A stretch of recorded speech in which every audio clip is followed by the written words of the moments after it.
Welcome to the Evolution Learning Show, a podcast focused on deep and real conversations with everyday students and the road towards independence. We all want to live a life with a purpose, not just any life, but our own life. And here's your host, co-founder of Evolution Learning, Sam Kwong. Hey everyone, welcome back. Sam Kwong here. Live a life that is worth living on your own terms. Very well said by our guest today, Matt Bittman, as we sit down together. Matt and I have been friends since the inception of Evolution Learning in 2015. In this episode, we discuss the full evolution cycle of being in high school to current day. Matt knew that post-secondary was not something he wanted to do right away, and he defied the norm by carving out his own path. He knew that he wanted to learn additional skills before finally being ready and committing himself back to school. This ultimately saved him time and money from spending it on something that he was unsure about. After working his butt off, he decided to save up his funds for a trip to Australia and eventually traveled down to Indonesia as well, where he worked and traveled. This is a story you do not want to miss. If you ever want to embark on your passions and dreams, this is the episode for you. Matt joined the Evolution Learning community in 2015 and is currently studying in the field of psychology. He mentions that grades were never his thing in high school. However, with the help of mentorship and hard work, he now has a direction that he knows he wants and will fight for it. Well done, Matt. Follow and subscribe to our channel for weekly content. For now, sit back and enjoy the show. So we're going live in 3, 2, 1. Matthew Bittman, super excited to be talking to you today. Honestly, if anyone knows Evolution Learning, it's going to be you. I believe if we've met, we met 5 years ago, Matt? 2015? Yeah, must be now. Yeah.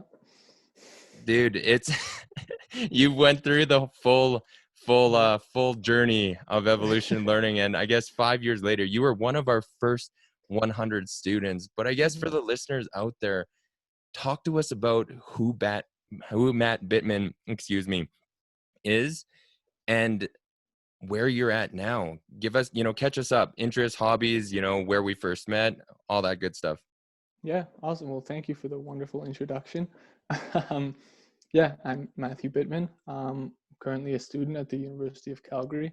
I met Sam in 2015 and we've kind of been close ever since. I started out going through just with some tutoring with Sam and then eventually through their mentorship program. Now I suppose just mostly doing school, right? Working towards my degree and yeah. Dude, that is awesome. Matt, so here's the thing. I know where you're at now. Okay, so you're at U of C. Congratulations for making that out. But Matt Bittman, even before high school, let's even date back before 2015, all right? Because high school, we'll definitely dive into the education, system and what you think about that. But, you growing up, what was life like? What was your family like? What, brothers, sisters, parents, all that stuff? Who's the real Matt Bittman that we're talking to, Yeah, so I grew up in Calgary. My mom and my dad were both separated, so I kind of had two households, a brother and a sister, same father, different mothers.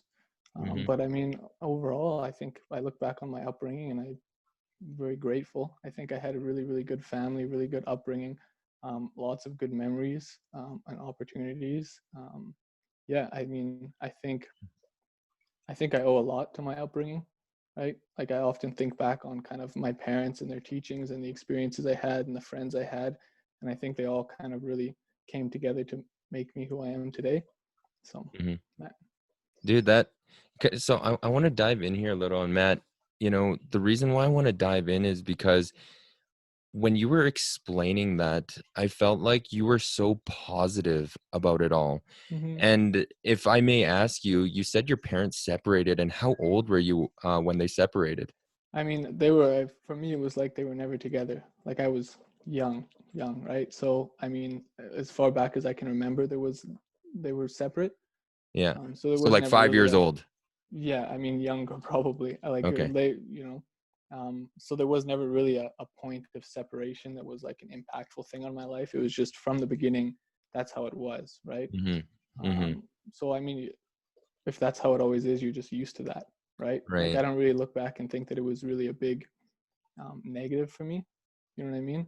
I think Mm-hmm. that as a result of it, I developed very different relationships with my parents, which is kind Mm-hmm. of nice, right? I think it I don't know, almost gave me room to develop more individual relationships with my mom and my dad. You know what I mean? Just having the Mm-hmm. two separate households and you know, and I always grew up living with my mom. My dad was I was always visiting. Mm-hmm. So I mean, yeah, it was never really a moment of separation. Dude, Matt, I'm learning so much from you right now, and thank you for that. Like, you're so I think you're so optimistic about it. And here's the thing, I'm sharing a little here as well because, in my household, I had three brothers, and so like there's four of us. My parents were always working. They were always in arguments, and I'm thinking, are you guys really happy? And if you're Mm-hmm. not, maybe be happy together, right? But again, Mm-hmm. they I thank them so much for sticking together because they're doing it for us, right? Yeah, And I'm yeah. sure they love each other as well, right? But when I hear your story, i'm I'm going into fantasy land here, right? Where I'm just like, what if my parents were actually split up? And Yeah. I'm diving into this too, right? Because in the educational world, when you're growing up, having two separate parents that are separate, sometimes it has an impact. But for you, you looked at it as a positive, and you're like, wow, I Mm-hmm. learned from both my mom and my dad's side of the family. And Yeah. it seems like what you're telling me, would you say that you were able to mature two times faster, or just see I two mean, times as many problems or scenarios? it's kind of interesting. I mean, it's easy for me to be positive about it now, looking back, because I guess I have the little bit of a wisdom that I have to be able to look back on it and understand more than I would have understood when I was going through it, Yeah. right? Hmm. Whereas, for me, when I was going through it, it was just like I said, the way it was. You know what I mean? But I think, like, I remember being very young and looking back now, thinking how there was kind of two Matthews. There was the Matthew at mom's house and the Matthew at dad's house. You know That is what I mean? awesome.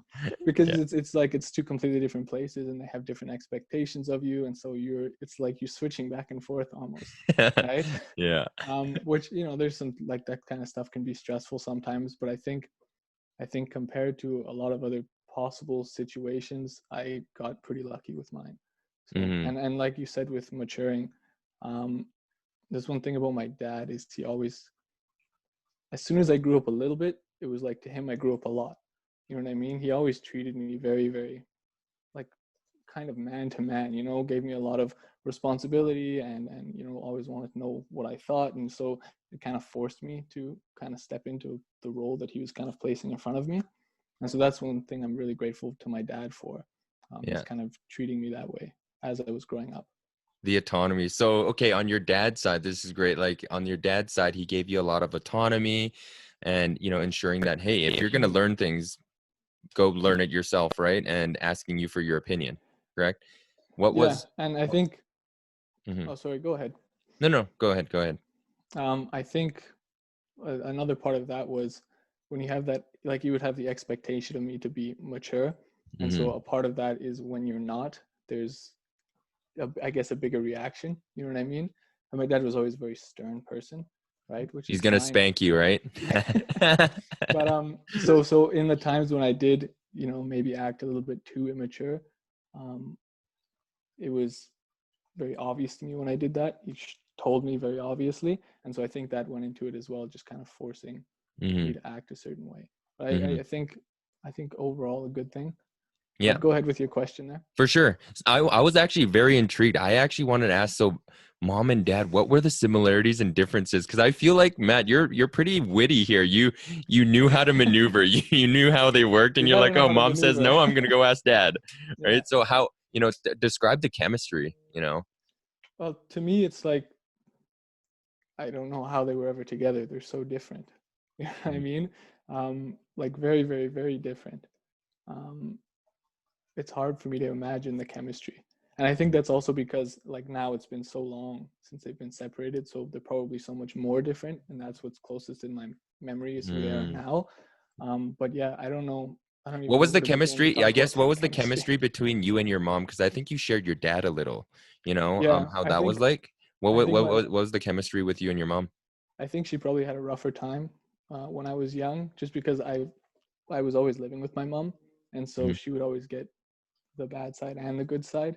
You know what I mean? All of the time, right? So I think I definitely gave her a harder time. She would see I your true definitely, colors, right? yeah, I definitely did not listen to her as well as I listened to my father, and yeah. But now, like now, I live with my mom, and we have a good relationship. It's like, you reach a certain age when you're growing up where instead of being, there's always that relationship of like, I am your kid and you're my parent, but eventually you get to a point where it's adult adult, right? And I think that's kind of what you want to aim for. And so I Mhm, think I'm kind of at with both parents. I think I've been there for a while. And mhm, so I mean, now relationships are good.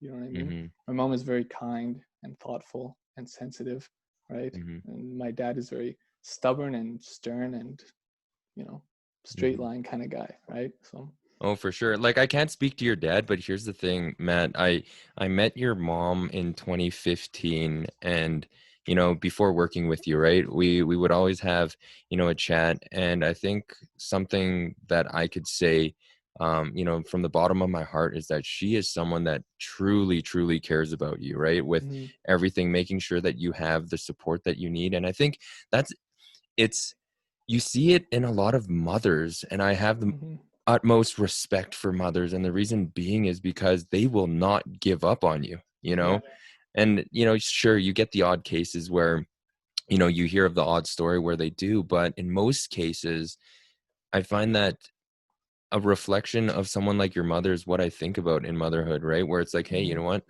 my kid needs something, I'm there to support. And she was always there, just to ensure that you were being not I don't want to use the word protected, but that you had the resources that yeah, you need to succeed in anything that you did, which is yeah. great. Definitely, that's another thing. Like with both parents, we're always extremely supportive and still are. You know what I mean? And like you said, with mothers, it's like they'll see you in your worst place, but they still know that the best place is somewhere in there. You know what I mean? And so Yeah, they keep pushing you to get to that best place, right? I feel like my my mom only sees the worst sides in me. She's one of those parents that will never compliment you. Yeah. It's almost like you do something and you seek for that validation. Yeah. And I'm like, oh, hey, mom, I got 96 on this report card. Why didn't you get 98? Why didn't you get 100? Hmm. Right? And it's like, okay. And then you go in and, hey, mom, I got this job. Oh, great. But why didn't you get this? Right? Hmm. Or like, Yeah. but I It's hate, different. Yeah. I'm going to speak spill my heart out. I hated that. Right? Because Yeah. I almost resented her for that. Right? Because Hmm. I see my friends where they're, you know, just the love and support and yada yada, right? But then Hmm. I look back and think back and I'm just like, where's my love? Where's my good job, Sam, you did it, here's Yeah. a pat on the Yeah. back. But then as I got older, I almost appreciated that, right? Because it it made me feel that I was driving for something that I'll never ever satisfy, and which just I'm just Kept like pushing you and pushing you and pushing you. pushing. Yeah. But Yeah. maybe Well, that's me just lying to myself to make myself feel better. well, that's the thing is when you're young, your parents will tell you all these things, but you just don't get it. You know what I mean? Like it's hard to understand when you're very young. Hmm. But then I think when you get older and you look back, you understand why they did the things that they did and the effects it had. You know what I mean? Hmm. So it's Hmm. important to look back, I think. So Matt, I'll pivot here a little. Like Yeah. understanding that even though your parents separated, you had the benefit of seeing both sides. You look at it as half glass full. Hmm. You learned a lot there. So, you powered through junior high, then you got to high school, and then I guess that's where we met, right? Hmm. In 2015.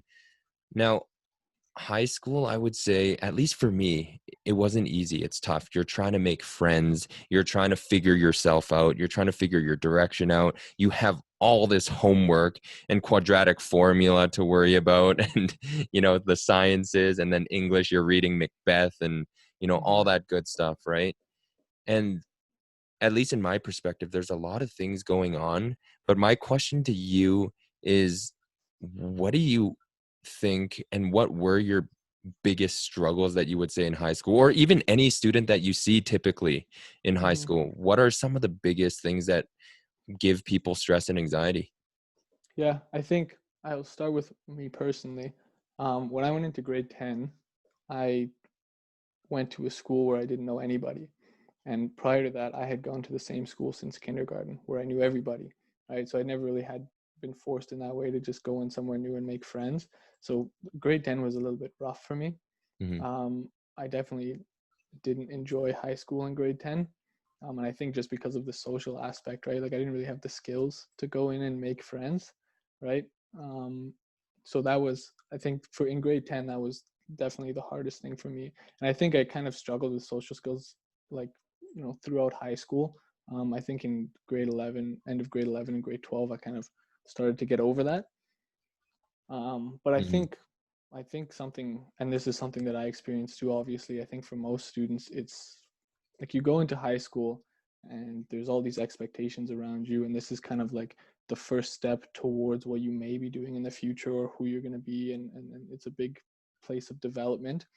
But you really don't know anything when you Hmm. first get there. You know what I mean? Like Hmm. you've kind of been sheltered your whole life and you're so clueless about, the world, and it's no fault of your own. That's just what growing up is, right? But it's hard to find the information that you may want to have to make decisions about your life, right? You're going to Hmm. school, you're doing your courses, but I mean, just an example of this is like a lot of people going to high school, they're trying to figure out, okay, what are they going to do in university right after high school? You know what I mean?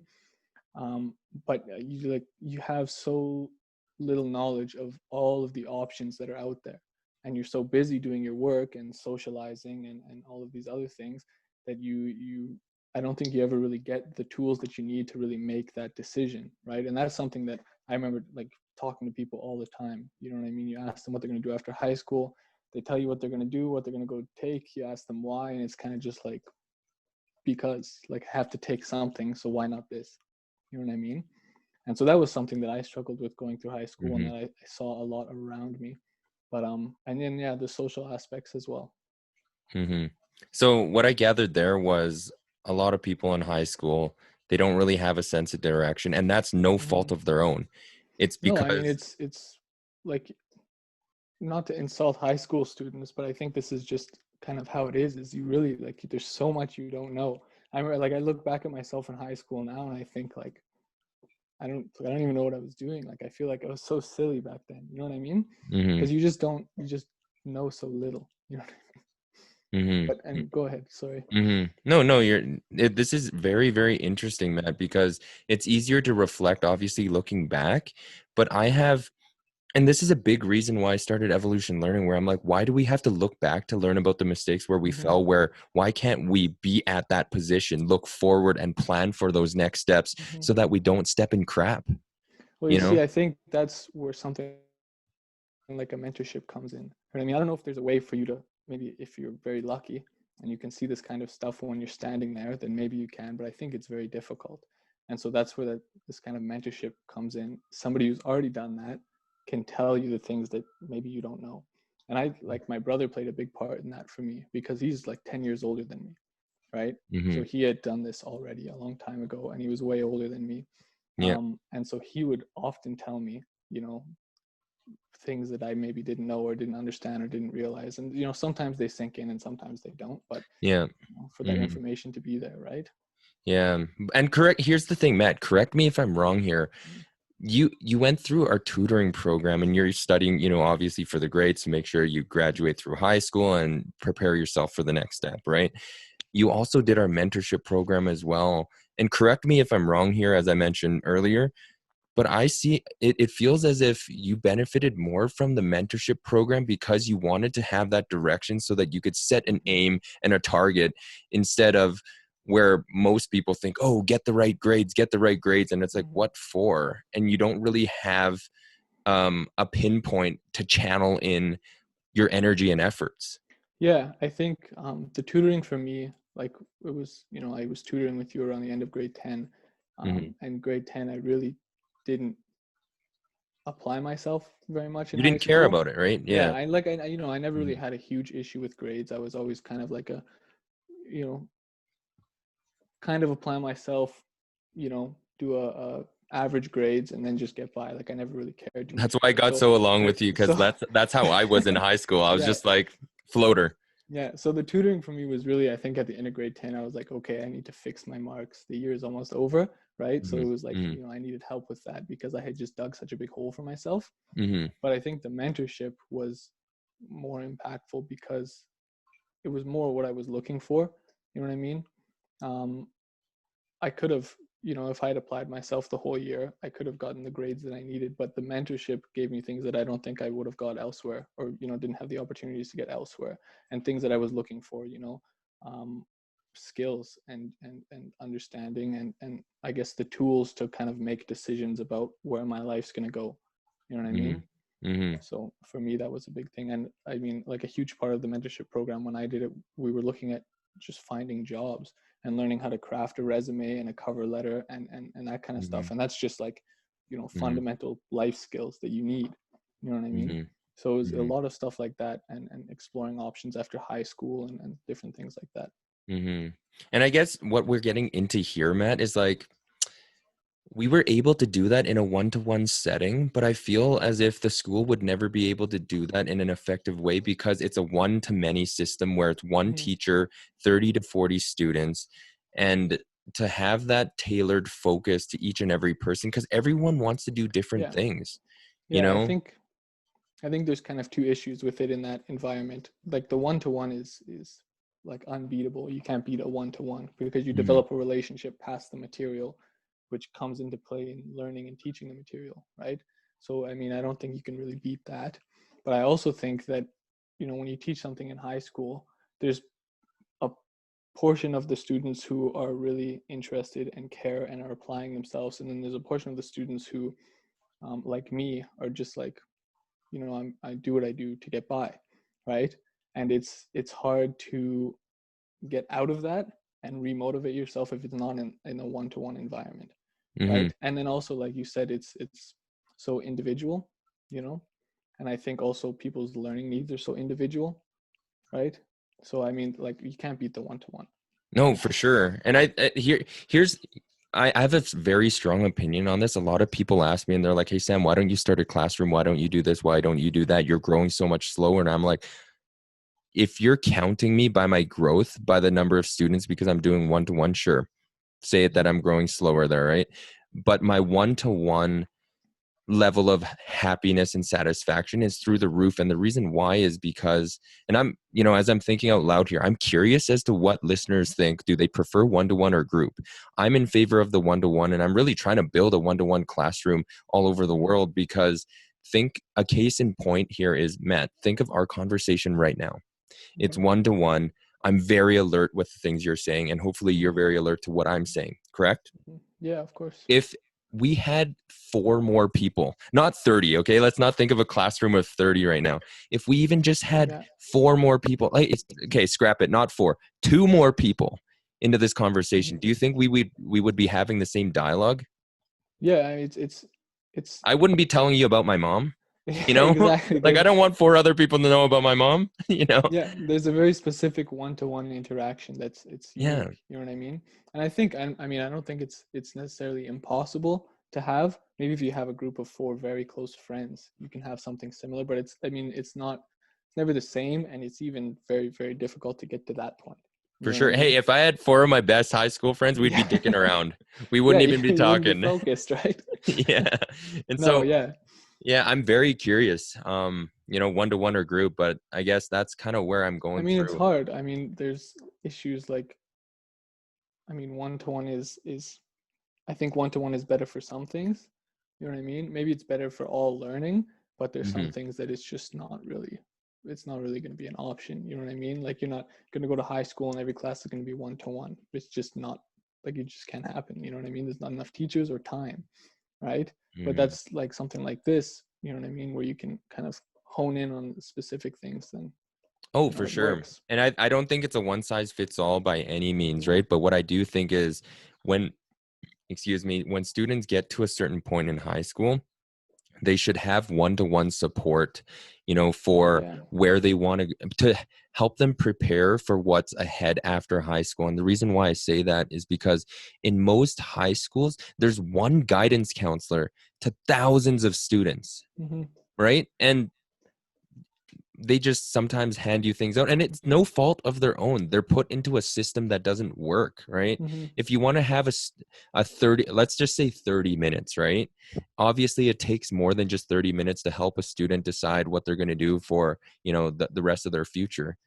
But Mm-hmm. let's just be conservative. Not even 30 minutes, do 15 minutes, right? To 20 minutes a person. That guidance counselor is going to be so burnt out, you Yeah. know? And it's tough, right? So I think, going back to that, Matt, when you were in high school, I want to dive into this a little. You did things a little bit different, and I'm very appreciative of that, which is you kind of told yourself, and I want to ask you a question here to follow up, but you kind of said university was not right for me Mm-hmm. at this time. When if I was thinking back to my high school self, I would have never said that, because I'm trying to prove myself to other people that, oh, you're going to university, because the university or college feels like that right thing to do. Mm-hmm. But you had that self-awareness, and I just want to pick at that a little. Like, how was graduating or preparing for graduation, and walk me through your thought process there. Yeah, I mean, around the time, like end of grade 12, coming towards graduation, I was really in a mind state of kind of not self-evaluation, but kind of, I guess, looking inward, you Mm-hmm. know, um, to kind of figure out who I was and what I wanted to do and what did I care about. And I think I was Mm-hmm. lucky to have been thinking like that at that time. Mm-hmm. And Mm-hmm. so, I mean, for me, I wasn't really afraid to, take the route that I wanted, that did take. You know what I mean? I was very honest with myself, and I kind of just, knew that this is what's going to be best right now, even if I don't know where it's going to lead. Right now I can tell that this is the better option, even if it's maybe not the best option. You don't always have the best or all of the options, but you can choose between the ones you have, and that was the one that was um, the best for me at that time, For right? sure. For sure. So So yeah, I took let's get specific to that, right? So you're in okay. high school. Walk me through what you've been doing for the last 5 years. What I've been doing for the last five Yeah. years Like, how now. did like you didn't go through college or university right away here, right? No, yeah. So walk me through that whole process. Yeah, so I mean, I graduated high school with, I mean, maybe average, slightly above average marks, depended on the course. You know what I mean? I was kind of, Mm-hmm. you know, I applied myself where I really cared. Mm-hmm. Things I was interested in, which probably wasn't the best thing to do. I Mm-hmm. did end up paying for it later, but yeah, I decided that after high school, I just wanted to take a year off and just spend time not in school. You know what I mean? Mm-hmm. So I got a job and I worked for that whole year and just saved up money. And then I think about halfway through the year, I can't remember. I think I found out. I think I was talking to somebody in Banff who had come over from Australia. They were Yeah. telling me about their working visa coming to Canada. And then I looked it up and I discovered that you could do that going to Australia. And so I kind of just decided to do that right away. And then I just kind of set that and then started working towards that and saving the money. And then the next year, after I had taken a full year off, I took another year off and went traveling for about 8 or 9 months. So I went to Australia and traveled around Australia. It's a very popular backpacker place. Mm-hmm. That was, I mean, incredible. I went to Australia for, I think it was, yeah, 7 or 8 months. And then we went to Bali for a month. And then I came home after that. And I remember being in Australia and kind of deciding, okay, now I think I'm ready to go back to school. You know what I mean? I worked, so I got work experience and I learned a lot from working. I think getting a job young is a good idea because you're forced to spend time with adults. And Mm-hmm. so you learn what it's like to be an adult and you hear all of these different stories. You learn how to deal with different situations. So that was good in that first year. And then I went traveling and I met people from all over the world. And I, I couldn't. I couldn't write down how much I learned. I probably don't even know how much I learned, right? Because you learn so much just by doing from that trip. And yeah, then I came home and I decided, I think now I'm ready to go to university. And Wow. so, yeah, I did my first year. It was a little bit kind of a first year, kind of not a first year. Um, like I said, I paid for my high school marks then when they weren't high enough to get into the Mhm. program that I wanted to get into. So I Right. ended up having to go and do some university courses to use those to apply instead. Mm-hmm. And then now I've been accepted into my program, which is Bachelor of Science in Psychology. And so now it's like the real first year, I suppose. What? Yeah, yeah. Ooh, Yeah, very that this exciting. is, dude, you don't know how ecstatic I am. This is evolution learning coming full circle. You know, like, wow, Yeah. dude. Sorry, I'm blowing my brains out right now because I'm sorry. Dude, I'm so, you don't, okay. This is, the people ask me, like, even my mom asks me why, because, you know, I graduated out of accounting, right? University. I got my CPA. And, you know, the question that I often get is, why are, you know, you doing education? Why are you doing this? You could be Mhm, making way more money doing other things. This is the reason why, Matt, mhm. you know, to see something where 5 years ago we were figuring this out together. Yeah. 5 years later, you're in the specific program that you wanted to do, and it was in your own path, Mhm, in your own way, and it was your reasoning that you put into it, and you made it come full circle on a path that you chose and carved out yourself. mhm. Absolutely amazing. Yeah. I mean, when you put it like that, yeah, it's pretty amazing. Yeah. And yeah, I remember working with you before going to Australia and trying to, I guess, figure that kind of stuff out. I remember Hmm. working with you, making resumes and doing the mentorship program then around that time. Hmm. And even just planning out the finances. You know what I mean? So, Yeah. I mean, it's a Well, big man, thanks to here's the you thing. and everything.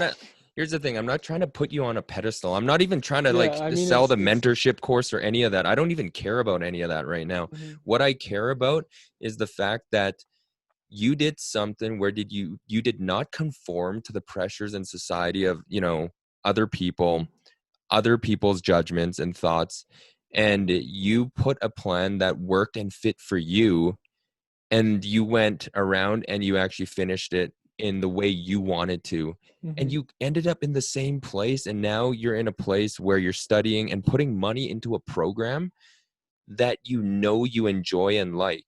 mhm, And getting back to that a little again, I'm putting you on that pedestal because you deserve it.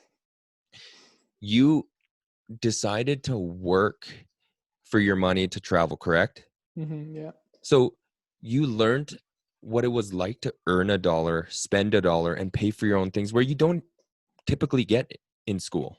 Our yeah, education system doesn't teach that, right? mhm, No fault of theirs. It's just the way it is. mhm, And you you were able to put a plan in and said, you know what, I'm going to work hard hours to save up for this financial goal of mine, which is to go over to Australia, travel a bit, work a bit. Dude, you, how old were you at that time? Well, I 18 or think I think 19? I graduated. I was 17, just turning 18. Yeah. So yeah, So I you think went through the 18. I whole was visa working. process. You went through all of Hmm. that. Yeah. Well, that's part of the learning experience is actually having to do stuff Wow. like that and then solve problems. When you're out there in the real world. But I think that's a big thing is like you can choose your path and go your own way and get to where you want to go on your own terms, choosing your own path. But it's by no means like there's no hiccups, you know what I mean? Sometimes you get small hiccups, sometimes you get big hiccups. It's easy to talk about, you know what I mean, doing Hmm. something afterwards. But now that I'm thinking back, I can think of all these different things that at the time were like, you're stressing out, you're so frustrated, you're waiting for this, you're waiting for that, this didn't work, now you got to do this, something like that, right? So it's but I mean that's all a part of it, right? And I Hmm. think that's where you build the most skills, is kind of solving those kinds of problems that just come up in normal Matt, you're life making, because you honestly, this is making me so, all this good news that you're sharing, and thank you for sharing it with me. yeah, Like, you don't understand. During COVID-19, when I turn on the TV, when I turn on the yeah, news, it's it's always shitty news. And mhm, this is the news I've been waiting for, Yeah, good. I'm glad I could help. So you made it into the, the University of Calgary and the Hmm. psychology program. Kudos to you. Not easy. Honestly, it's Yeah. I'm gonna need to come see you when I Yeah. get a little wonky up here, okay? Okay, I'll psychoanalyze you later. Okay. Yeah. No, and here's the thing.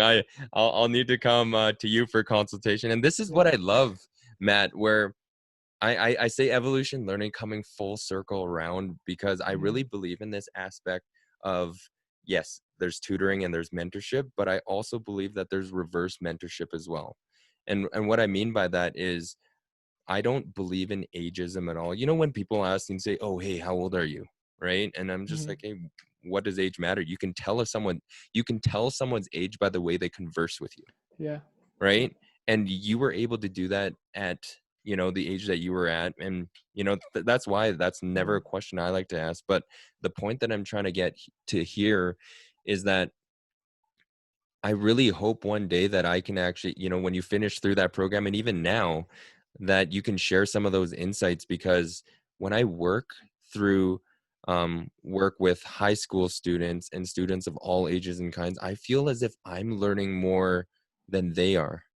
Like Hmm. I should be paying them for services. You know what I mean? It's Hmm. like that reverse Yeah. mentoring aspect is I'm learning just as much, if Hmm. not more, you know? Yeah. And Yeah. so, it's No, something that I want to thank you for, no, I'm glad I can, I guess, bring that to you. Um, but yeah, I mean, I think what you were saying about age and judging someone more on how you interact with them in their conversation, or whatever it may be, I think that that's very, very true, right? um Mhm. because I mean, it can go both ways, right? um but yeah, I think that's something that I think you learn from just existing in the adult world, Right. right? Because that's like what I was saying before. When you're in high school, there's so much you don't know, and so when you're coming out of high school, there's still so Mhm. much you don't know, and so then you're trying to make these decisions, and you don't have enough material to make the decision. And that's, for 100%. me, working was a big thing for that, because like I said, like when I was working with a bunch of older guys. You know what I mean? Like people were in the like 50s and 60s where I was working, right? And so you have to get along with these people and interact with Right. them and carry on conversations with them, and so you have to learn how to do that, right? It's Right. different than interacting with your high school buddies. You know what I mean? But Mhm. and then traveling, meeting people. You know what I mean? There's tons to meeting somebody, but at the Right. same time, there's not. You know what I mean? It's an invaluable skill to be able to go out and meet people and to converse with people and just be able to gather and give information, Mhm. reciprocally. um, Mhm. yeah. So Matt, here's the thing. I want to ask you, and for the listeners out there, there's a lot of high school students, there's parents as well. We're all going through a lot of what you've already went through. Hmm. And I think you know better than most people at Evolution Learning, what are we really trying to do? We're trying to build a voice for students. We're trying to Hmm. create the road to independence for many of these people, because when no one else is beside you or around you, you can always have the skills and the essential skills to do what you love, what you want to do, why you want to do it, and how. And so Hmm. with that being said, I guess my question to you is, when was the first real time where you felt like you got a glimpse of independence, or were working towards, like, you know what, I'm Matt Bittman. I'm no longer, following this whole, society and system. Like, when was your first taste of independence? Yeah, that's a little bit of a difficult question, because I think it was very cumulative. Hmm. um, like I said, I think going into high school, I kind of gained a lot of independence really quick from my parents. You know Right. what I mean? I had a lot of freedom to just go and do what I wanted to do. um, Maybe not so good at first. Like I said, in grade 10, I really didn't do what I should have been doing. But Yeah. eventually I kind of, it's like the same sort of thing where it forced me to kind of start making good decisions. Um, but I remember I think the summer of grade 11, I went Hmm. traveling with my brother. So he was living in China at the time. Hmm. And so I went with him just for 2 weeks. You know what I Right. mean? He was back in Canada. I flew back with him, and then I flew back, after the 2 weeks. I think that was when I was really thrown into an independent situation, because I'd never gone traveling before, without your parents or without my parents, right? Right. And so, it's just me and my brother. And so it was a situation where I had to be more independent. And where I mean, you go to China, it's extremely different than Canada, right? So, you're seeing all of these different things and you're in this completely different place. I remember coming back from there and really feeling, I guess, different in a sort of way. You know what I mean? And I think a part of that as well was kind of just getting away from the same environment. That's always been a big thing for me. If I stay in the same place too long, I don't do too well. I gotta change environments. You know what I mean? All the time to kind of, I guess, reconnect back with yourself. Because 100%. Yeah. I think it's easy to kind of, you're hanging out with your friends all the time. You're going out doing all of these different things. But I think if you don't have enough alone time, it's very easy to become disconnected from who you are and who you're striving to be, right? So I think coming back from there, I was going into grade 12 with this kind of, I guess, greater connection with myself. And then Right. I think through grade 12 is when I really started to mature and become more independent, right? That is so awesome. Honestly, like, yeah, it's funny when you said that, because here's the thing. I have Asian heritage and background, and blood in me. But even for me, being born in Canada, I went back to, or I went not back, but for the first time when I went to China, I was like, the culture shock. My God, the Yeah, things, it's so different.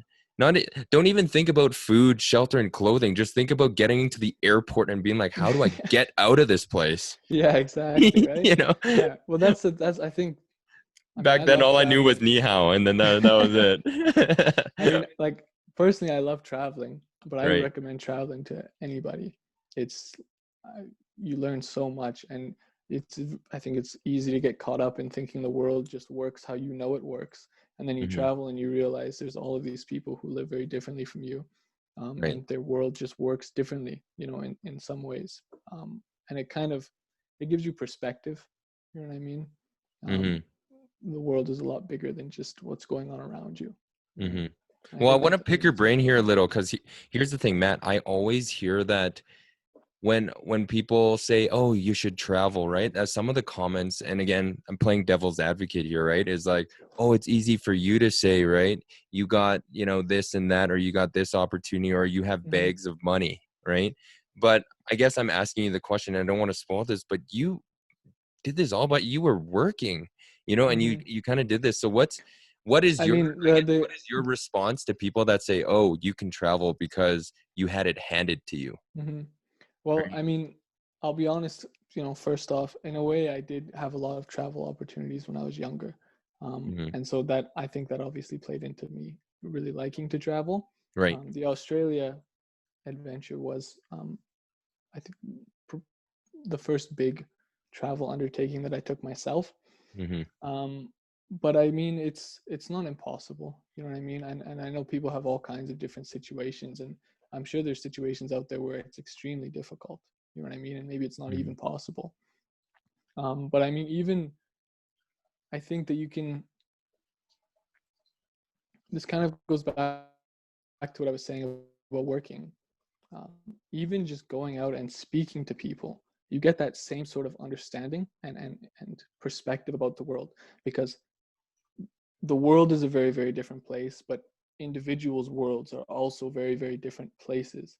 And so going out and speaking to people, and meeting new people, and I guess kind of learning how to have more deep conversations with people, it gives you, I think, a similar perspective. And I think it's equally as valuable as traveling. Traveling is like the big shock, you know what I mean?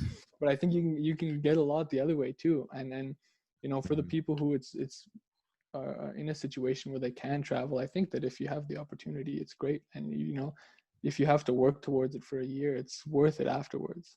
You know what I Hmm. mean? I don't regret any of the traveling I did. It was all worth it for sure. That is awesome. So, Matt, teach us here a little, okay? You're how what is the most effective way that you found to save up for a trip, no matter where you're going? How did you do it, right? Share Hmm. some of your, best tips and trips. Like, let's say I want to go to the places that you went to, or any of our listeners that want to go and set up a trip and say, you know what, I connect with Bali, right? Or I connect Hmm. with Australia. What is the roadmap? to getting there.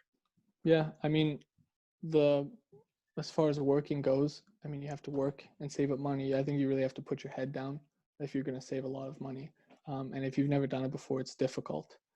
I still struggle with saving money, and I struggled with it all the way through saving money then to go travel. It's not easy. It's difficult. I know I have friends who they just save money all the time. I don't know how they do it. I feel like I'm never saving money, right? I think it helps if you have set goals that are laid out. You know what I mean? You want to have this much money by this time or this much money by this time. I think it's a lot easier if you can see what you're working towards. But also if you see what you don't want to happen. You know what I mean? Whenever you don't feel like saving the money, think about what you're going to feel like when the time comes to go and you don't have the money. That's Right. good motivation I found for myself. And then as far as going, I mean, all the information is out there on the internet. That's how I found out about everything, about how to get the visa. I worked in Australia, finding a job, where to stay, what I'm allowed, like, visa limits and, when you're allowed to go and what the process is. It's all online. Like everything is there now. You know what I mean? And accessible. So. That is. And sorry, I'll throw this in as well. For me, when I Please. was going to Australia, I kind of just decided I want to go.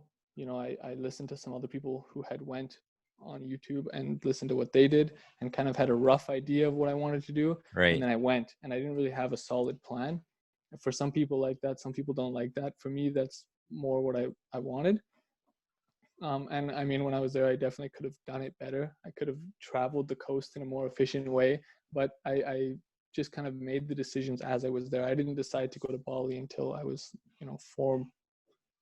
maybe 4 months into my trip, right? It was kind of just we're so close, we may as well sort of thing, right? But that's like the best part of life, that there's Yeah. things that should be sprinkled in that are spontaneous, where it's like you can't possibly plan. Heck, no one planned that COVID was going to be around the corner. Right? Yeah. It's life. I think traveling like that for me was kind of, even when things were going wrong, they weren't going that wrong. Or even if I didn't necessarily have a long-term plan, it kind of all worked out. You know what I mean? And so I guess, life is like that. Sometimes you don't really see where you're going, but if you just do what you're doing now and you do it to the best of your ability, usually it work out, unless.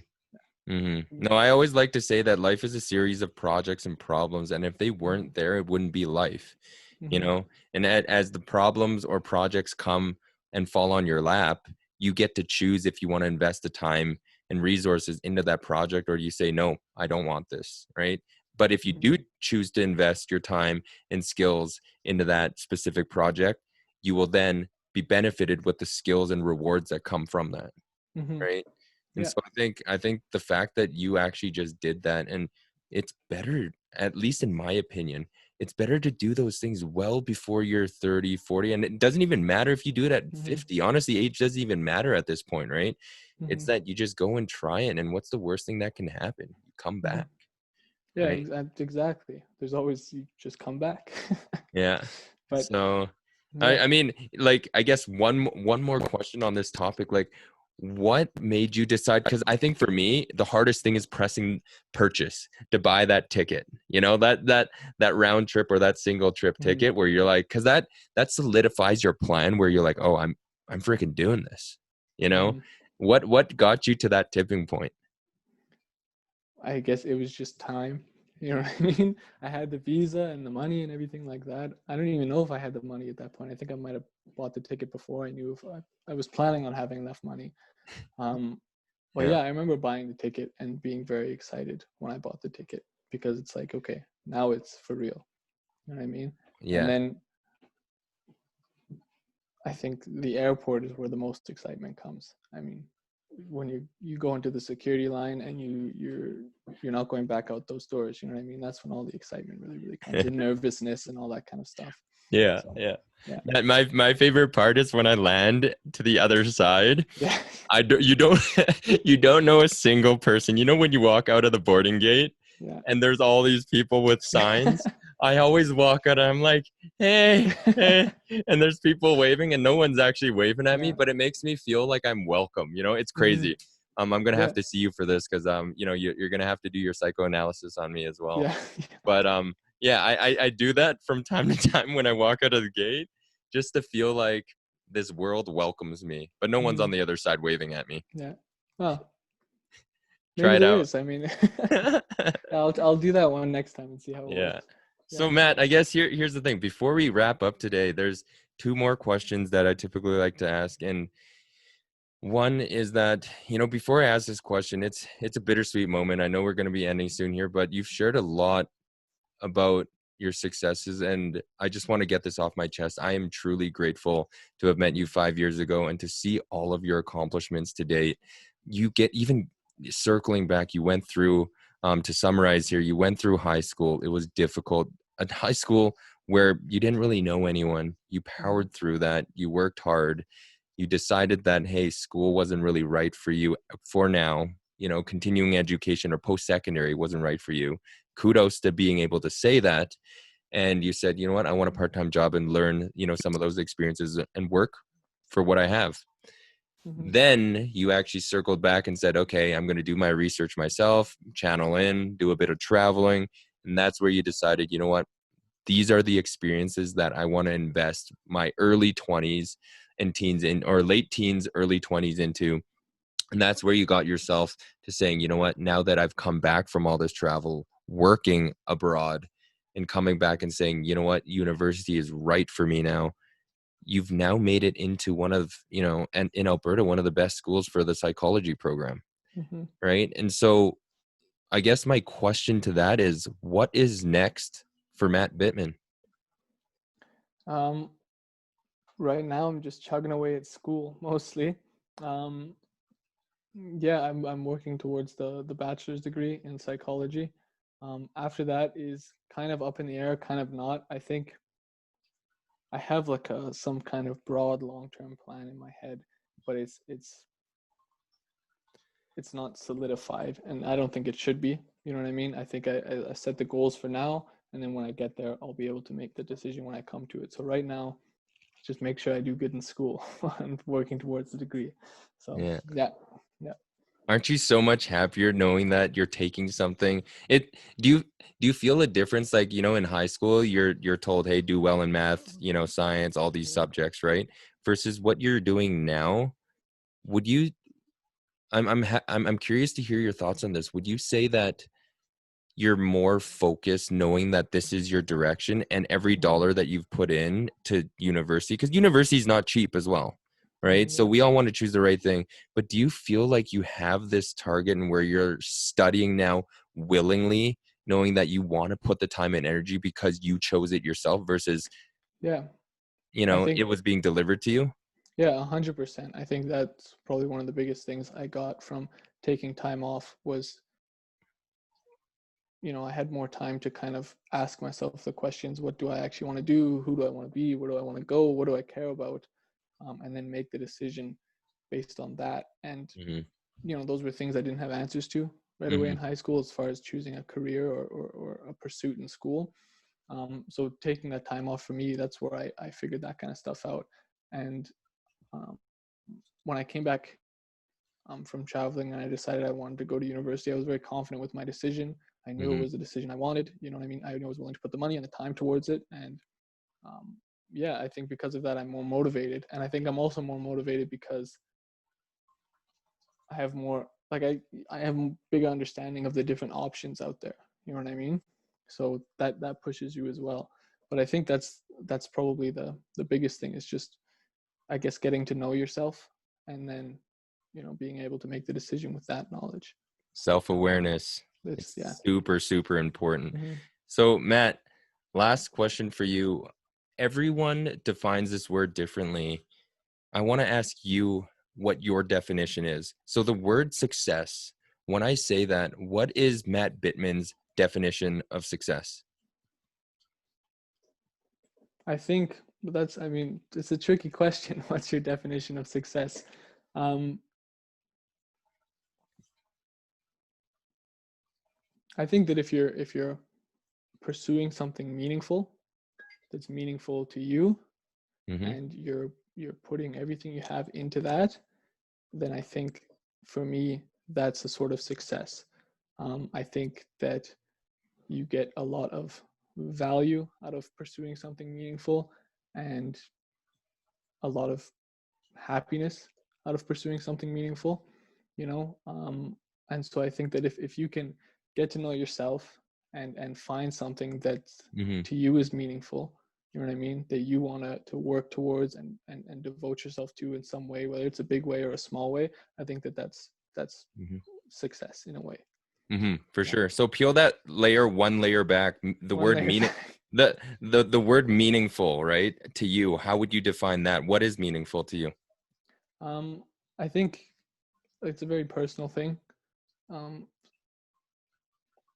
I think something that's meaningful to me, um, something that it's hard to pinpoint, right? But Mm-hmm. it's something that you know almost speaks to you in a way, something that you care about. Um, um, it could be something that you maybe have a deep understanding of that you want to pursue more. It could be, you know, I mean, I guess all kinds of things. I think that if you're doing something and you truly are, you know, enjoying whatever you're pursuing or you're doing, then in that way it's meaningful, you know what I mean. And I think maybe the how meaningful or what meaningful how meaningful something is maybe that's something we just don't know or don't understand. You know, it's something that you just feel, or you know what I mean. Right. When you're really pursuing something that's meaningful to you, right? And it is really, it's meaningful to you, you know, not to everybody else. It has to be for you, you know. Matt, this was an amazing episode. Like, I learned so much, and you're not even a psychologist yet, you know? Soon, one day. Dr. Bittman, okay?